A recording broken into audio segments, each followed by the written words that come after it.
have been in Australia for about 5 weeks now, and it has been absolutely incredible. The first 4 weeks we spent in Melbourne and Tasmania, and I decided to just kind of enjoy my time here and not worry about trying to film absolutely everything. But when we got to Cairns, I figured it was about time that I started to share some stuff with you.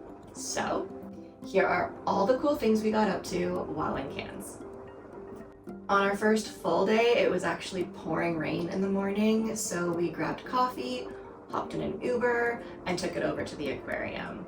We had been hearing some really great things about the aquarium here, and I can tell you it did not disappoint.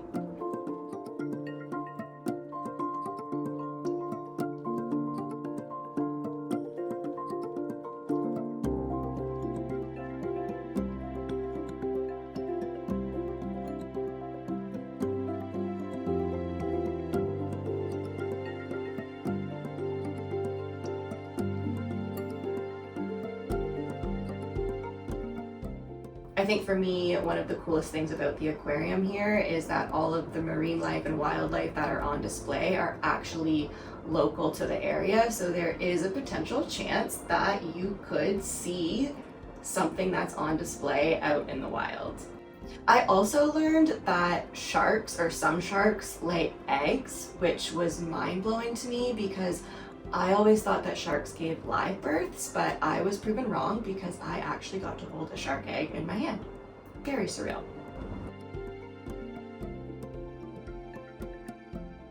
But we spent hours walking around this aquarium and learning about all of the local wildlife.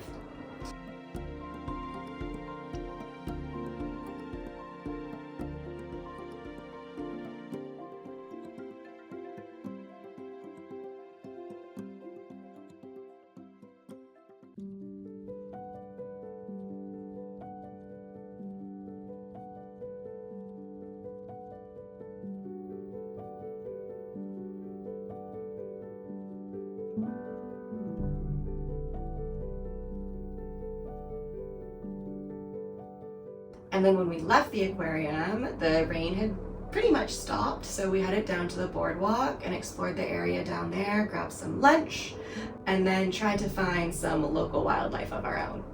We didn't find much, but we did find these really cute little purple crabs. Then on our second day, it was supposed to rain in the afternoon, so we took the bus over to the botanical gardens, and if you know me, you know I love a good botanical garden. And this one was really cool because it had a rainforest area, but we spent hours walking around trying to find as much wildlife as we could.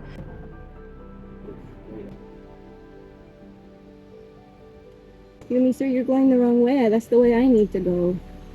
Thank you. We actually at one point found this pond, and I think that people might feed the turtles here even though you're not supposed to, because as soon as we walked up onto the bridge, a ton of turtles came swimming over as if they were expecting food. So we sat there for a while and watched them.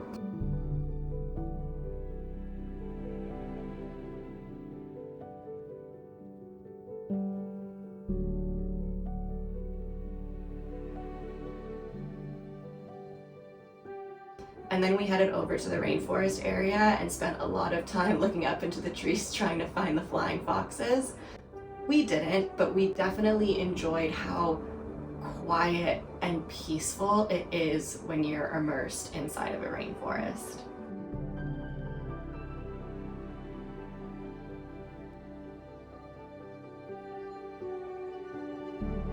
And then a few days after that, we signed up for the Quicksilver Great Barrier Reef snorkeling experience. Editing Anna here, it was actually Silver Swift Great Barrier Reef dive and snorkel, not Quicksilver.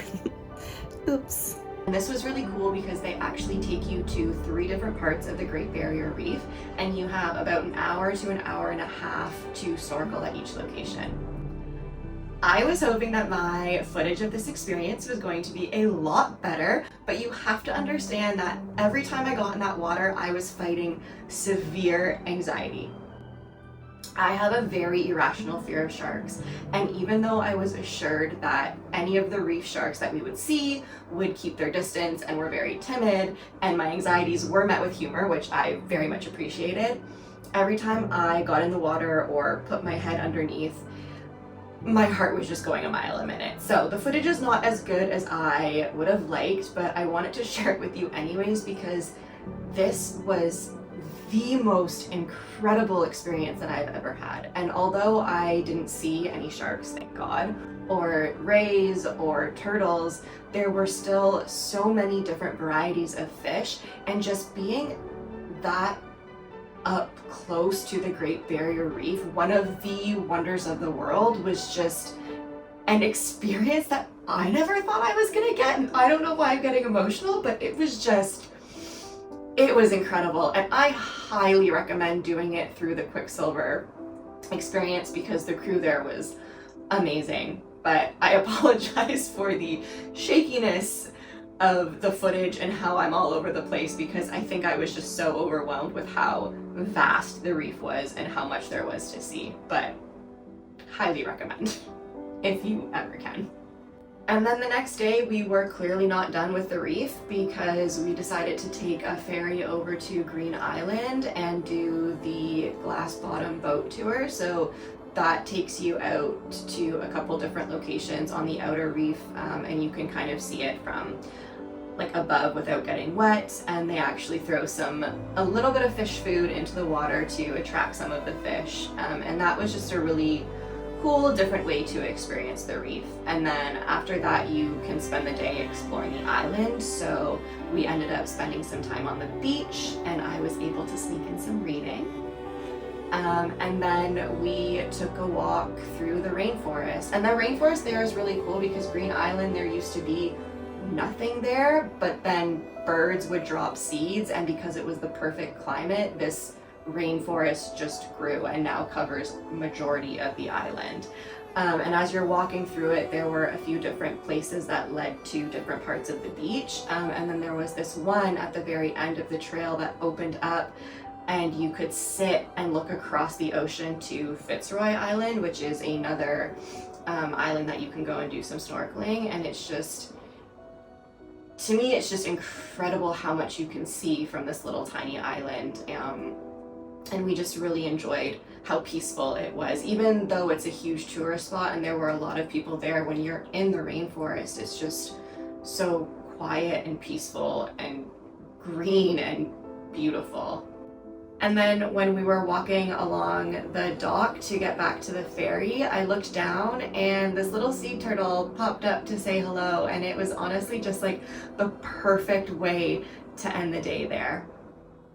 And then today we are just slowly getting ready to pack up and head to our next destination. But Cairns, 10 out of 10, would recommend and would do again.